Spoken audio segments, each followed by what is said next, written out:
La seule défaut, c'est que c'est le rester juste ici dans Power BI. Tu ne peux pas facilement mettre ça à jour à partir d'une base de données ailleurs. OK, les sources récentes qu'on utilise, ça se voit ici. Tu veux réutiliser ça, tu viens ici, tu cliques sur ça pour télécharger encore. Maintenant, pour transformer les données, c'est ce bouton qu'on va toujours utiliser pour transformer les données. Ce bouton nous amène où? Ça nous amène dans Power Query. Power Query dans Power BI est pratiquement le même Power Query qui est dans Excel. Parce que comme on connaît, Power BI est construit à partir d'Excel. C'est exactement le logiciel qu'on a dans Excel qui est intégré ici dans Power BI. Dès qu'on clique ici, ça nous donne notre Power Query comme ça. Bon, on va revenir là-bas. C'est ici qu'on va nettoyer les données, transformer les données, c'est là-bas.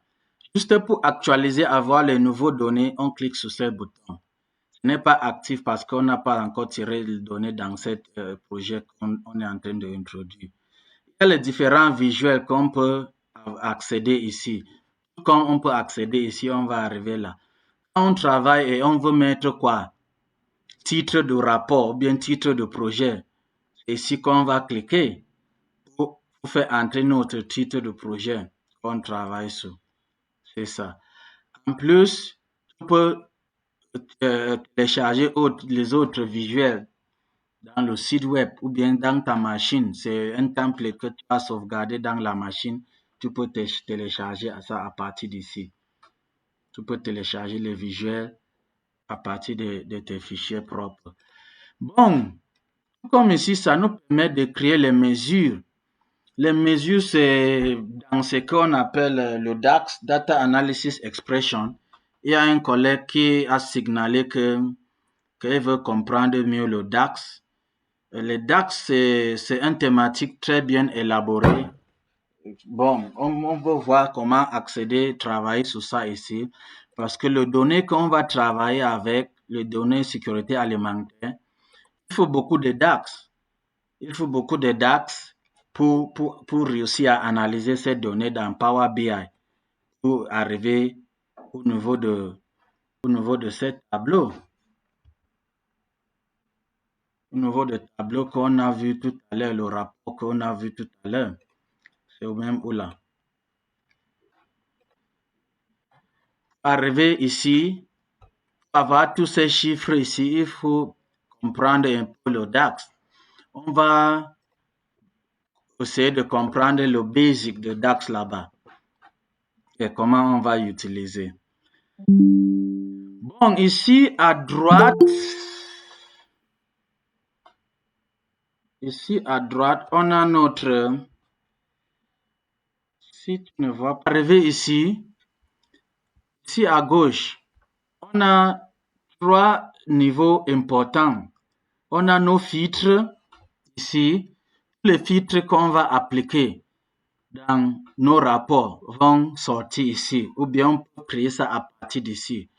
Dès qu'on crée les filtres, ou bien soit on appelle ça les slicers aussi, les filtres là vont sortir là-bas. Oui, pour segmenter le rapport, ça va sortir là-bas. Mais encore, ici, les visuels, c'est à partir d'ici qu'on va prendre les visuels qu'on va créer notre rapport avec. Tu peux constater ici que on a le graphique barré et pilier, on a notre, comme on fait dans Excel, on a notre histogramme empilé, on a aussi notre clustered bar chart, soit histogramme groupé. On a ici notre 100% stacked bar chart graphique à bas. Hein? Empilage 100%, on va utiliser. Bon, ici, comme on le fait dans Power BI, dans Excel, on a tous nos graphiques là ici.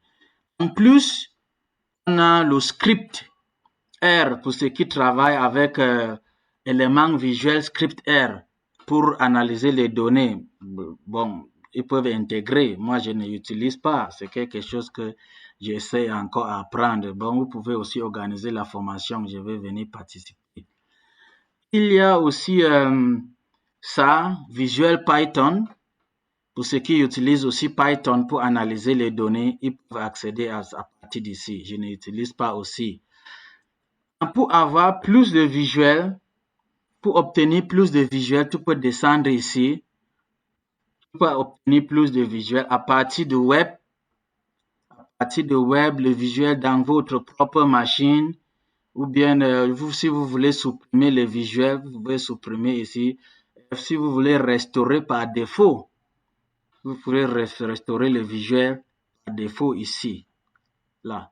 Donc, quand tu constates ici, le dernier endroit ici, c'est là où, dès qu'on vient avec notre tableau dans Power BI, toutes les colonnes vont se placer ici. On va voir toutes les colonnes qui sont dans notre donnée ici, là. On peut aussi, ça veut dire quoi? On peut aussi facilement télécharger les données dans Power BI ou bien obtenir des données là à partir d'ici. Juste cliquer ici pour obtenir les données dans Power BI. À partir de différents types de fichiers. Vous voyez comment la liste est très longue. Même à PDF, si tu utilises déjà Power BI, je sais que tu as déjà utilisé PDF ou soit dossier, soit gestion, données, gestion téléchargée. Vous pouvez amener les données ici. Même le données SPSS, tu peux amener ça ici pour télécharger, pour travailler avec différents types de bases de données. C'est à partir d'ici. Bon, après avoir compris ça, ici, nous sommes dans l'affichage disposition du bureau, de l'écran d'ordinateur. Mais ici, si on regarde juste à côté dans votre machine, on a le mode mobile.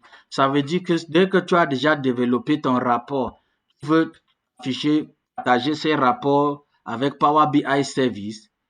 Bon, je vais revenir là-bas.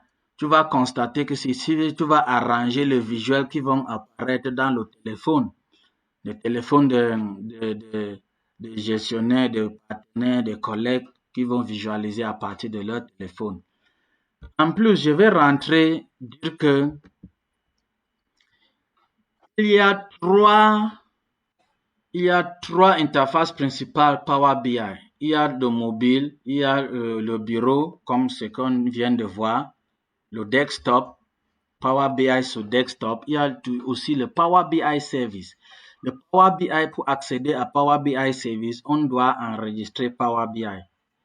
On doit sign in ici avec notre licence Power BI. Pour moi, est primé. Donc, on n'a pas renouvelé parce qu'on n'utilise pas assez. Donc ça ne sert à rien de continuer à payer. Donc, on n'utilise pas assez. On travaille la plupart avec les partenaires qui utilisent la version bureau et analyse, envoie une fois les données dans les rapports. Bon, ici, on peut accéder à cela pour avoir plus dans les données déjà analysées ou bien les données non analysées. Bon, il y a une méthode pour utiliser Power BI Service gratuit. Si possible, je peux vous montrer ça demain. On peut aller là-bas un peu jouer là-bas pour comprendre un peu Power BI Service. Je vais vous amener dans transformation Power Query. On va cliquer ici pour ouvrir Power Query.